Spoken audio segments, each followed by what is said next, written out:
All right. Super excited to have Clay Novak here on the Move Happy Movement podcast. Thanks so much for taking the time today. Thanks for the invitation. Love being here and excited to be a part of your journey as well. Yay.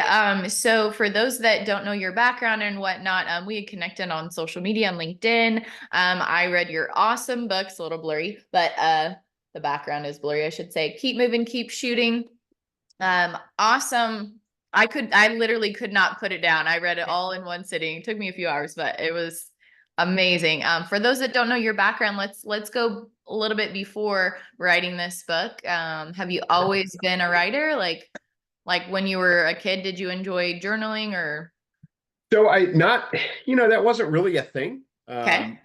I'm 50 plus years old, and back then boys didn't write diaries, just Yeah. wasn't a deal. But I did enjoy writing. Okay. I did enjoy writing as a kid, and did it pretty well. I was not the most studious kid in the world, so I was the kid who was writing the paper in first period that was due in third period. Okay. So I got very good at writing very quickly, hmm which actually turned out to be a blessing for the book itself. So, hmm I'm born and raised outside of Chicago, and um, public high school, went to Western Illinois University. I was enlisted in the Army National Guard to help pay my way through college. hmm I fell in love with the Army at basic training, but didn't really like being a private. So I went back to school and joined ROTC full time. And Okay. in July 1995, I took a commission and went on active duty as an infantry lieutenant, and spent the next 24 years on active duty, including, 3 trips to Afghanistan, 2 trips to Iraq, a year in Korea. I did all the things that my generation of warriors did. hmm No more, no more, no less. I did all of mine, and then it came time to retire. My story is not unlike a lot of people's. My body just started to quit on me, and as an infantryman, that it's a young man's game, and so it was time to retire. And I did it for a number of reasons. My body started to quit. My kids had been destabilized for so long, that I wanted to stabilize them at least for high school, which hmm I was successful in, which was great. And then I moved into the civilian sector. But before I retired, I had a couple of my mentors tell me that, going from the op tempo of the Army, the hmm operational tempo of the Army, to the civilian sector, especially I went outside of DoD. Like, I didn't stay inside the Department of Defense umbrella as a lot of officers tend to do when they retire. I hmm wanted to go do something different. And they told me you have to do something to keep your brain engaged, because your life speed is going to go down. Like, hmm everything's going to slow down. You're going to Yeah. find yourself pretty bored. So they both said find something creative to do, and I never consider myself creative. Like, that's hmm not something I ever associated with myself. So I don't paint, I don't sculpt, I'm not a musician. Like, I hmm don't know, I don't do any of that. But a good friend of mine, a good Army friend of mine, said, "Hey, you were always a good Army writer. Produce good products for the Army. Maybe you should think about writing." And what he was talking about was Clay Novak's war stories kind of thing. And hmm there was so much of that stuff out on the market. I mean, we've got an entire generation of warriors. That Iraq and Afghanistan provided tons and tons and tons of material, and I didn't want to do that. But Okay. my best friend in the world is in Hollywood. He's a TV and movie guy, and he's been a writer, director, producer. And he said, "Hey, try fiction. Like, you can write whatever you want. You want to write about diseases, write about diseases. You want to write about space, write about space." So I started writing, and I never intended to publish, never. I just was writing to write, to keep my brain engaged, as I took that advice. hmm And this story started to emerge. And I wrote and I wrote, and then I'd think and I'd write and I'd think and I'd write, and I had no plan. I had no story plan. Wow. I had no story arc. I had nothing. I was just writing. Um, and I got about halfway through what exists as the book now, right? I got Mm-hmm. about halfway through that. And I was writing very opportunistically. I was at work on my lunch hour, or, that last like 10 minutes, you just finished a task and you've got a Mm-hmm. meeting coming up, and, so you Mm-hmm. got a little window, and I was jamming stuff out. Um, and then, like I got busy, the world got busy. Mm-hmm. And so I set it aside. And then about 6 months later, I came back to it and got about three-quarters of the way through what is the book now, Keep Moving, Keep Shooting. And I was Mm-hmm. like, wow, this would be cool. I should just finish this. I should. So I finished it, and nobody knew I was writing it. No, nobody. My family, nobody. And so I got done, and I gave it to two people. I gave it to my friend, the TV guy, Mm-hmm. and then I gave it to my dad, who is a voracious reader. He consumes books, Mm-hmm. and really, as when I was a teenager, even as pre-teenager, my dad used to throw books at me and just say, "Hey, read this, read this." I got into all the early Clancy and Mm-hmm. W.E.B. Griffin and some other folks, and he just used to give me books all the time. So I gave him a book, and it was my book. And Mm-hmm. my dad is What a do you think? well, he's a very typical Chicago blue collar guy, who reads a lot, and it Mm-hmm. was a little bit of sarcasm, and a little bit of dose of reality. And he said, "Hey, that's a really good book. Don't quit your day job." And yeah, but Okay. yeah, well, it is what it is. But my buddy, the TV guy, said the same thing. He said, "Yeah, it's a really good story." And then I let it sit for an entire year. I was What? just content. I was content with the fact that I had written a book, and I didn't do anything with it. And my buddy, the TV guy, finally came back to me after a year. And he said, "Listen, man, I haven't said anything. I've kept my mouth shut, but nobody writes a 300-page novel and just lets it sit." He's like, "You have to do something with To this." share it. Yeah. Right. So I explored self-publishing, Mm-hmm. which I didn't have the time or the inclination to do, Mm-hmm. truthfully. And and then I looked at like a traditional publishing house, like Simon and Schuster, Random House kind of thing. Yeah. And I as an unknown author, it's not the easiest thing to break into. Yeah. Um, so then I discovered what they call hybrid or co-publishing. For those of you that are aspiring writers out there, it's a very common route to take. So I found a publishing company that, I sent them the book, and they came back in 24 hours and said, "Yeah, we want to publish this." Cool. So, I paid them a little bit of money to do all the hard work. Mm-hmm. They, assigned me an editor. They got the ISBN numbers. They were wired into a printing company. They were wired into Amazon distribution. And they even did the cover design, page Cool. layouts, all that stuff. Um, and then it got published. And it was really just that. I hate to say just that simple, but it was just kind of that simple.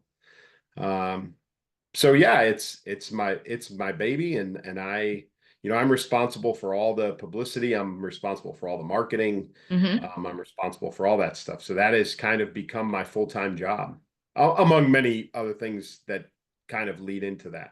Mm-hmm. Well, it's an awesome book. I highly recommend people get it for sure. And as far as, writing and whatnot, do you have any future? Are you allowed to talk about future I books I in the am, process? because I'm Okay. under I'm under no contractual obligation. There is a part two and a part three to that already written. They're done. I have a good portion of part four. And so that's kind of the crux right now is, I have been talking to some folks. Mm-hmm. My current publisher, I've got a sales threshold for a second book. So if I sell X amount of copies, then they will offer me a contract for a second book. Cool. There are other people that are interested in publishing, part two and Ooh. part three. So I'm confident that they're going to get out there. It's just a Yeah. matter of who and when and how. Yeah. But yes, there are two more parts to the series already done. I love it. I don't want to, spoil anything for anyone. But it was very good, very well written. I could see it turned into a movie or even a series or something, on Netflix So or I whatnot. get, yeah, the things I get all the time are, I didn't see the ending coming. That's Yeah, always same. that's always the first one. The second one is, is there more? Like, is there's got to be, another book or two or whatever. And then Yeah. the third one is, when is it going to be made into a movie? Yeah. Um, and I'm with you. I'd love to get it on screen somewhere. It always does shock me when people say that Hmm. because they tell me in various ways, I can visualize the way you describe. It's very clear, Hmm. which, I take as massive compliment from any reader. But that is a goal. Truthfully, I would Oh, love, and I play the who would play who game with yeah. people all the time, which is always fun to do. But yeah, the goal would be to get the second and third, editions published, second and third, in the series, and then eventually get it to screen. But Yeah, it's a lot of fun. It really, really is. People do really love the story, and we can talk about it. I won't give out any spoilers, but um, the hero is a guy named Terry Davis. And keep in mind, again, I had no intent to publish this. So when I wrote, I was just writing. And Terry Davis is a lot like me, both in background and probably a lot in personality. I was curious on that one. Yeah, Okay. yeah. So he's a retired Army officer, a very modern, product of the global war on terror, as many of us are. That's what he spent the bulk of his career doing. So he's got experience in Iraq and Afghanistan, and he is retired, and he is happily retired. He is enjoying the retired life. He's got a female friend, that he is living with, but Mhm. and he knew her professionally. She's a PhD expert on the Middle East. And the story starts out with, there's an indicator of a potential domestic terror threat to the United States. And very quickly, and you can attest to this, Aaron, that the story evolves very, very quickly. Yeah. And the threat doesn't reveal itself until very late, but it is clearly not what they think it is from the very beginning. And it continually evolves, and it is, a roller coaster ride, I've been told. Mhm. It Mhm. is very nonstop, and it is very, very hard to put down, Yeah. as told by virtually everybody who reads it. Mhm. I will admit, like I said, I never had a plan. Like, I had no I'm what, and I learned this after the book was published. I'm what they call a pantser. So I write completely by the seat of my pants. And I will tell you that the second and third books I wrote exactly the same way. Nice. Uh, but they the story the story is a lot of fun, and people do enjoy it, and it is fast paced. But I have had people tell me, very much like you, I read it in one sitting. I read it in two sittings. Mhm. I had a guy tell me he read it, and I have a hard time believing this, that he read it on an LA to New York flight, Hmm. right? One flight, cracked it open before they got off the runway, and Nice. finished it by the time they landed. So it is a very, very quick read, for people who aren't necessarily readers. But it is I compare it to Jack Ryan, Jack Reacher, Jason Bourne Mhm. type of story. So if those are in your wheelhouse, you're Yeah. gonna love this, I promise. Definitely. So for those listening to the show, of course, Move Happy is all about helping people with depression and whatnot. And writing is such a cathartic thing and helps Huge. with our mental health and whatnot. Um, would you say that that has been a driving force for you, like helping yourself to maybe like Yeah, have some like stress-free moments, or was for it? sure. Yeah. Okay. Yeah. So creative writing, and I do a lot. I write every day, Okay. probably 6 days a week. I do give myself a day, usually on the weekend. I'm a soccer guy, and I have been my whole life. So like Saturdays, I commit, and I'm like in front of the TV all day. Anyway, but I write constantly, whether it's material, fiction material like the books. I do Uh-huh. write a political blog that's just, it's mostly politics, but issues of the day. Yeah. I just started writing articles that I publish on social media about guns and gear and that kind of stuff. It's all stuff that interests me. But it's a, kind of a niche audience kind of thing. But I do write every day, and you know, Terry Davis, the main character in Keep Moving, Keep Shooting, it has complex PTSD. And again, and truthfully, so do I. And it is, PTSD, whether it's complex or even if it's just PTS, Hmm. non-diagnosed. I think a significant portion of my generation of warriors have it. We deal with it in different ways. Obviously, the 22 a day number is something that nobody's happy about, but also nobody is unaware of. Yeah. So there is an issue within my generation of warriors that we deal with, and PTSD is part of it. And I was very happy to include that as part of the story. I wanted him to represent not just me, which he did, but I think I'm an example of a lot of us. Hmm. So with that being said, I do use that as almost a method of therapy. It's a way to get away from whatever else is in my Hmm. brain, whatever the clouds are that's, given. I refer to it as a gray day. Hmm. So when the clouds kind of settle, Hmm. and I'm having one of my days, I try to write, and it just changes the focus and direction and purpose within my brain. And for me, it is a way, it is cathartic, it is therapeutic.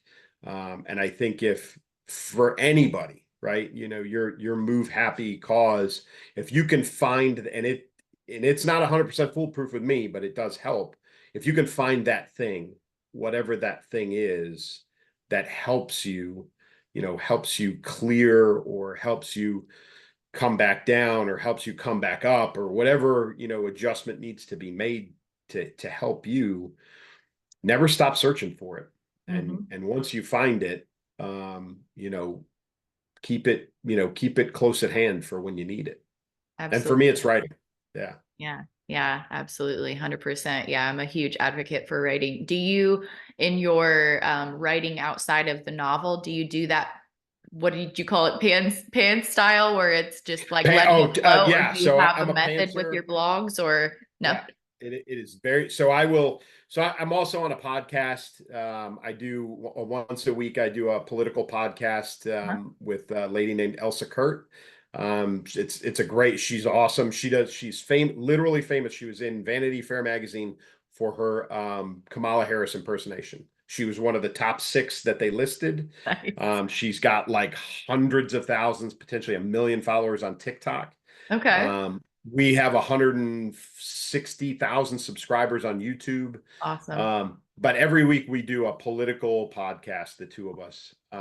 And so I read the news every day. And Okay. and so we do the podcast once a week, and I truthfully fill in the gaps of things that I want to talk about Hmm. between the podcast by writing the blog.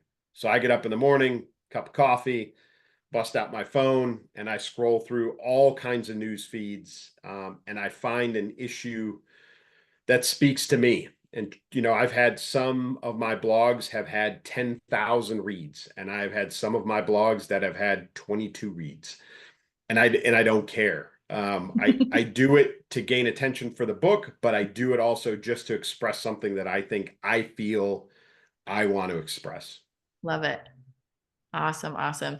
Second pillar, Move Happy, is about our social health and our connections to community members and whatnot. You mentioned having this podcast with your fellow podcaster. Are there other ways that you connect, either with military people or yes? I do. I have a great, and this is a happenstance, very lucky. I spent, my master parachutist wings over my head. I spent 10 years of my career as a paratrooper. And it was a big part of my career, but it's a big part of who I am. And after I retired, I had an NCO that used to work for me, great guy. We were stationed together in California, out at the National Training Center. And we were connected on social media, and he sent me a note and he said, "Hey, sir, I'm down in Florida. There's these guys down here that jump military style, static line, round canopy. You got to come down and check these guys out." And I was like, What are you talking about?" And it's called the Phantom Airborne Brigade. Hmm. And I went down there, and the first jump I did, the organization tries to jump 12 times a year. Doesn't always work because of weather and all kinds of other things, but they schedule 11 to 12 jumps a year. 2 to 3 times a year, they jump into Lake Dora, Florida. And Okay. they do that because we have a number of older members. We have three paraplegics, and we have Mm. one double amputee, and those numbers grow, right? They continue to Yeah. grow. Yeah. But those guys jump with us, and Cool. that's one of the biggest reasons we jump into the lake, is because I Hmm. mean we've got a member his name is Freddie. He went to Army Airborne School in the 1950s. He's 90 years Oh, old, and he still wow. jumps, but he can't jump on land, right? He can Yeah. land in the water. Yeah. The members that are paraplegics, Jeff East is, he's our secretary, but he jumps with us. And then we've got another member, Chris Corbin, who is a double amputee. He jumps with his dog. Oh. But we jump a couple of times a year into the lake. And my first jump was a lake jump. And it was big, 160 guys. I think the one we're doing in November is about 200. Nice. But this was over 2 years ago. I went down there, and I didn't know anybody Mm. immediately, but within 15 minutes, I connected with all kinds of people. Like, oh, we were 1 degree of separation. Do you know this guy? Oh, I know that guy. Oh, what unit were you in? And we're all military trained parachutists. It's the only requirement for the organization. So it was like being back on active duty with a beard. I mean, I walked in, and it was a bunch of paratroopers, and immediately a dozen friends, and then more friends. And then I went back again, and I went back again. And I've done 8 or 9. I think I've Cool. done 8 jumps with Phantom Airborne Brigade. And it is the best connection for veterans, specifically paratroopers. Hmm. But when you go down there and you're surrounded by people like 90-year-old Freddie or Jeff East, who, I was there the first time Jeff, actually a triplegic, jumped, exited an airplane since he lost use of his limbs, Yeah. right? Wow. And I saw him on the dock afterwards, and he's wet, he's been in the lake, and he's drenched and all this, and he's got a smile, and it's this wide, right? Because Yeah, I he's bet. back in it. He's Yeah. back in it. He's back connected.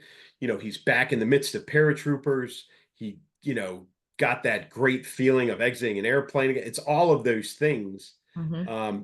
And it's just this community of folks, and it's just such an awesome organization that I love being a part of. I've actually committed to, like, now I'm back to um, not just being a jumper, but I'm jump mastering again. I'm putting guys out of the plane. I'm helping inspect parachutes. I'm doing all those things because it is just a great, great organization. That's cool. So neat. I love that. Thanks for sharing that.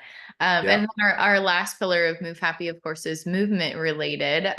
So we encourage people to do what they love with their bodies, at least, 10 minutes every day. Would you say that's your favorite way to move your body, jumping out of an airplane or? I am a lifelong soccer player, and I Uh-huh. still play. Cool. I just retired kind of from competitive play. I was playing like league games with referees up until less than a year ago. Nice. But I still play. I still go play pickup. I go to the park.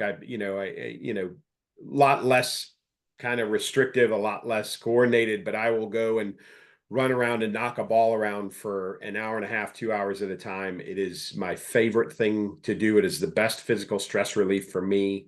And if I can't do that, I do spend time outside. I'm an avid shooter and hunter, have been since I was a kid.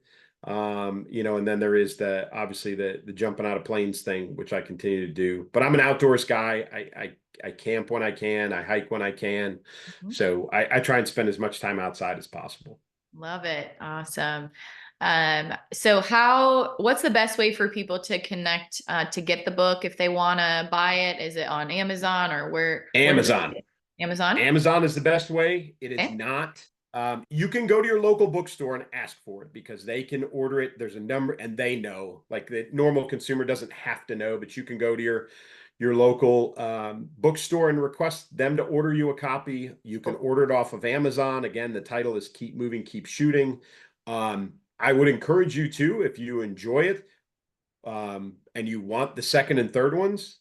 I hate to say this, and it's not self-serving because I really don't care about the royalties because they're small. Trust me, nobody gets rich writing a book unless your name is Stephen King or Tom Right. Clancy. Yeah. Um, but encourage your friends to buy a copy.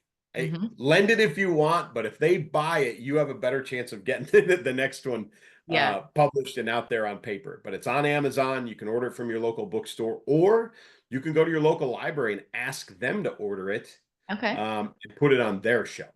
Cool. So there's three different ways that you can get it. I was offering autograph copies for a while. I'm kind of restructuring some things in my own, kind of business side. So right now, autograph copies are not available Mhm. unless you contact me personally and we make some arrangements. But right now I don't have those for offer, but you can get it on Amazon for sure. That's the easiest way. And Can it's people buy bulk if they want to get like a bunch of copies? So there's ways to do that. And if you want to do that, you can contact me, go to my website, which is, claynovak.com, or the old kind of URL. They both work, is claynovak-author.com. They Okay. both work, but you contact me through the website and I can point you in the right direction if you want to buy bulk. I certainly would appreciate that. But yes, that is an option through my publisher and or through the print house. Cool. Yeah, I think maybe like platoon leaders or whatnot, they could buy it for their unit. It's a fun read, Yeah. and there are some good lessons in there. I mean, the title itself is, Terry Davis was told as a young man, when in doubt, keep moving, keep shooting. Hmm. And that is something that I got told as a young private in basic training. One Mm. of my drill sergeants literally yelled that at me, and I had that in the back of my head my Mhm. entire career. When in doubt, keep moving and keep shooting. So there may not be some. It's a fun ride. It's a good story. There's a lot to talk about. Mhm. Um, but yeah, that life lesson alone, and oh, by the way, through the second book and the third book, that lesson continues to push Cool. through. Cool. Awesome. Very excited for the next ones coming out Yeah, soon. Um, so I always like to do like a silly question to kind of close out sure. the show, let people see a different side of you, although you've shared a lot already. So I'm Okay. just thinking on my toes right now. I imagine you've gotten to travel quite a bit in your military career and whatnot. Yep. Where is a place you haven't been yet? If you could fly there or Yeah, bus. I am again, I'm a soccer guy. So like Yeah. number one on my bucket list is to go to England, to go to Okay. Liverpool. I'm a Liverpool, LFC, Liverpool Football Club Okay. fan, and to go to England. And actually in my head, the trip is planned as fly into Ireland, Okay. tour Ireland, jump over to England, watch a football match at Anfield in Liverpool, and then fly out from there. So that's number one for Okay. travel on the bucket list. Awesome. Love it. That sounds like fun too. Maybe you could go on the field and play a little bit too. Oh, yeah, I'd love to touch the turf. I mean, that would be awesome. But I did, you know, like a lot of military guys, I spent a year in Korea, which was a great place. Mhm. I really enjoyed my year in Korea. You know, I did a lot of pass through like a lot of folks did. I spent a week in Djibouti, Africa. Once, you know, I spent, you know, 24 hours in Warsaw, Poland, 24 hours in Paris, 24 hours in Rome. You know, so I did do a fair bit. And then, of course, the not so nice places, you know, Right. Kuwait, Saudi Arabia, Iraq, Afghanistan, you know, all of that.